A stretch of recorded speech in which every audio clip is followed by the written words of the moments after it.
Bismillahirrahmanirrahim. Assalamu alaikum dear students. My name is Aisha Salim. I hope you all are fine and doing well. Today we are going to discuss lecture number 4 of chapter number 9, and our today's lecture is about types of wave based on the nature of the waves. हमने अपने previous lecture के अंदर waves की first type को discuss किया था, that is based on the arrangement of the particles. तो आज के लेक्चर के अंदर हम अपनी सेकंड टाइप को डिस्कस करेंगे.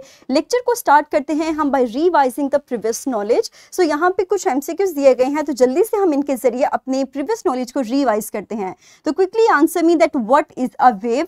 इन तीनों ऑप्शंस को गौर से देखिए और मुझे करेक्ट आंसर बताइए कि अकॉर्डिंग टू यू कौन सी ऑप्शन हमारे पास करेक्ट होगी.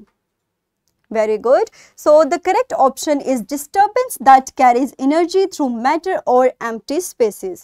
Next question की तरफ move करते हैं. Which of the following is not a type of wave?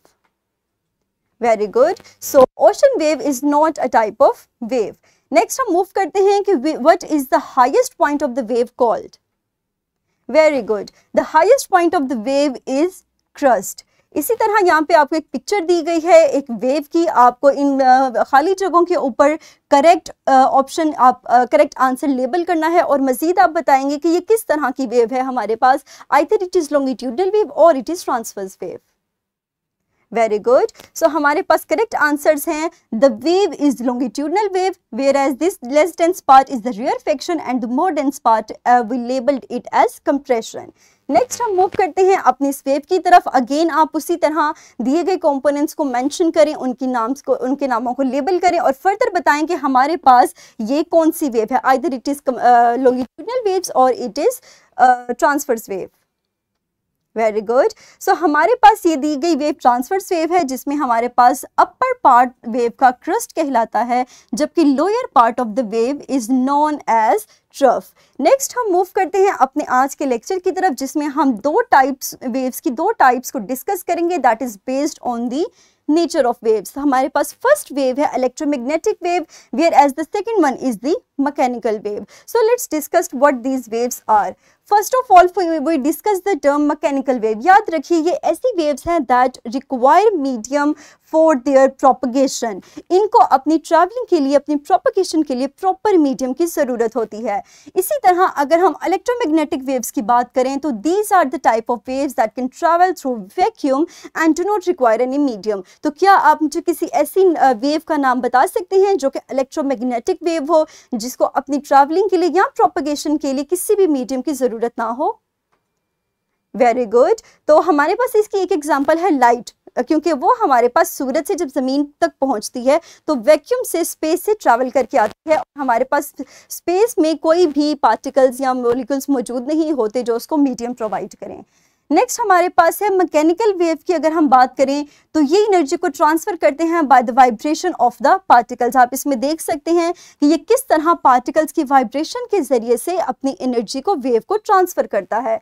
इसी तरह अगर हम इलेक्ट्रोमैग्नेटिक वेव्स की बात करें तो keep in mind that they are generated by the oscillation of electric field and magnetic field that are moving perpendicularly. In this picture you can easily observe the electric field which is represented by green lines whereas the magnetic field component that are represented by red lines. और आप observe कर सकते हैं कि ये दोनों field एक दूसरे के परपेंडिकुलर हैं और हमारे पास इस वेव की जो डायरेक्शन ऑफ प्रोपगेशन है वो इस एरो के जरिए से जाहिर की गई है.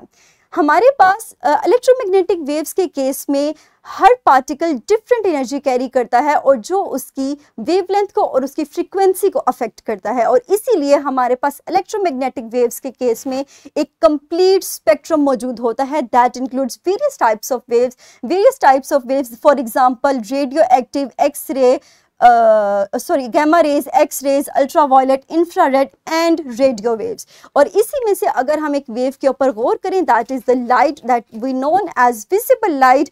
तो इस लाइट के अंदर हमारे पास 7 कलर्स मौजूद होते हैं. It is a spectrum of 7 colours और ये हर एक कलर अपनी स्पेसिफिक वेवलेंथ और स्पेसिफिक फ्रिक्वेंसी रखता है. और इसी कंसेप्ट को हम बेहतर तरीके से समझते हैं विजिबल लाइट के इन कलर्स को एक एक्टिविटी परफॉर्म करने के जरिए. That is activity number 3 and in order to perform this activity will take a help of video, जिसका लिंक आपको इसी यहाँ पे दिया गया है। आप इजीली इस लिंक पे क्लिक करके उस वीडियो को ओपन कर सकते हैं और देख सकते हैं। तो जल्दी से अपनी वीडियो को पॉज कीजिए और इस लिंक पे क्लिक करके उस वीडियो को वॉच कीजिए। वेरी गुड, मुझे उम्मीद है कि आपने उस वीडियो को देख लिया होगा और आप बेहतर तरीके से समझ चुके होंगे कि किस तरह लाइट एक कम्बिनेशन है 7 कलर्स का। नेक्स्ट हम मूव करते हैं अपनी वर्कशीट की तरफ, जिसको हम सॉल्व करेंगे अपनी इसी नॉलेज की बुनियाद पर that we just learn in this lecture. तो इसका लिंक आपको इसी वीडियो की डिस्क्रिप्शन में भी अवेलेबल है, आप वहां क्लिक करके इजीली इस वर्कशीट को ओपन कर सकते हैं। So open the worksheet and solve the given, open this worksheet and solve this. Very good.